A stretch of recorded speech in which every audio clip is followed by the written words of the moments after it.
all 5 letter words are made using all the letters A B C D E। तो basically हम इसके सारे permutation कर रहे हैं A B C D E के। तो number of ways of arranging 5 distinct letter is 5 factorial 120 हो गया। तो 120 पॉसिबल वे से आप इसको अरेंज कर सकते हैं। और अरेंज करके फिर हम उसको डिक्शनरी ऑर्डर में रख रहे हैं विद सीरियल नंबर्स। जैसे कि सबसे पहले अगर आप डिक्शनरी में देखें तो A B C D E ही आएगा। अब इसको बोला गया है W1। जो भी इसका रैंक है उसको W n से डिनोट किया गया। अगर पहला सीरियल नंबर है तो W1 हो गया।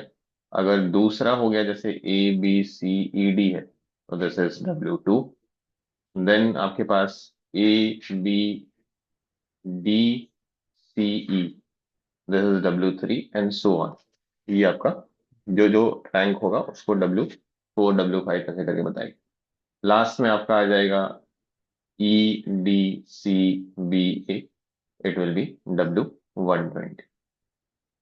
अब प्रोबेबिलिटी के बारे में क्या बताया गया है? Probability of WN is equal to 2 times of probability of WN-1। मतलब ये जो W2 में है ABCED, इसके सेलेक्ट होने की प्रोबेबिलिटी जो है वो 2 times of probability of W1 and so on. अगर आप W3 लिखेंगे PW3, तो that is equal to 2 times of probability of W2 and probability of W2 is 2 times of probability of W1। तो ये 2 × 2 2 स्क्वायर हो जाएगा प्रोबेबिलिटी ऑफ W1। तो आप देख पा रहे हैं कि जीपी में जा रहे हैं कि अगर आपने मान लिया कि प्रोबेबिलिटी ऑफ W1 अगर मेरा x है तो प्रोबेबिलिटी ऑफ W2 आपका 2x हो जाएगा, प्रोबेबिलिटी ऑफ W3 आपका 4x हो जाएगा। अब ये तो हमें पता होता है कि probability of all the events must be equal to 1। जितने भी इवेंट्स हैं, टोटल इवेंट्स हैं, उनकी प्रोबेबिलिटी का समेशन हमेशा 1 होता है। कि इन्हीं में से कोई आप एक सेलेक्ट करेंगे एंड दे आर एक्सक्लूसिव, उनमें कुछ कॉमन नहीं है, दे एग्जॉस्टेड भी है। तो आप एक जीपी का समेशन लगाएंगे कि इसकी वैल्यू एक्स है, probability of W1 is x, probability of W2 is 2x 4x so on. आपके कितने टर्म्स हैं? 120 टर्म्स है and this is equal to 1।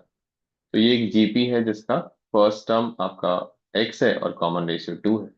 तो sum of n terms of GP क्या होता है? A × R⁻n−1/R−1 and this is equal to. तो यहाँ से x की वैल्यू हमारे पास आ रही है 1/2⁻²120−1। अब आपको क्या बताया जा रहा है कि probability of CDBEA is this.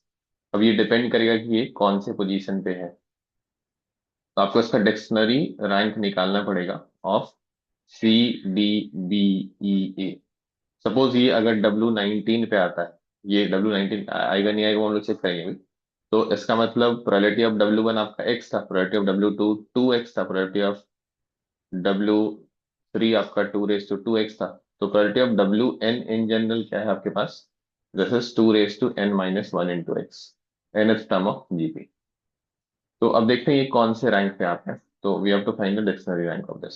तो अल्फाबेटिकली तो ABCDE है आपके पास। तो आपको सी तक पहुंचने के लिए, फर्स्ट प्लेस पे सी तक पहुंचने के लिए आपको ए वाले जितने भी फर्स्ट प्लेस पे होंगे उनको क्रॉस करना पड़ेगा। तो फर्स्ट प्लेस पे ए रखने के बाद रिमेनिंग प्लेस पे आप 4 फैक्टर तरीके से अरेंज कर सकते हैं। सिमिलरली फर्स्ट प्लेस पे बी रखने के बाद आप अगेन 4 फैक्टर तरीके से अरेंज कर सकते हैं। तो इन सारे लेटर को क्रॉस करेंगे तभी आप सी पे पहुंचेंगे। अब आप सी पे आ चुके हैं तो C is at the first place. आप फर्स्ट प्लेस पे सी को प्रेस कर दीजिए। देन आपको डी तक पहुंचना है, उसके लिए आपको C A और C B को क्रॉस करना पड़ेगा। C A के साथ आपके पास 3 पॉसिबिलिटीज है, अगेन C B के साथ भी आपके पास 3 प्लेस पे 3 फैक्टल तरीके से अरेंज करने की पॉसिबिलिटी।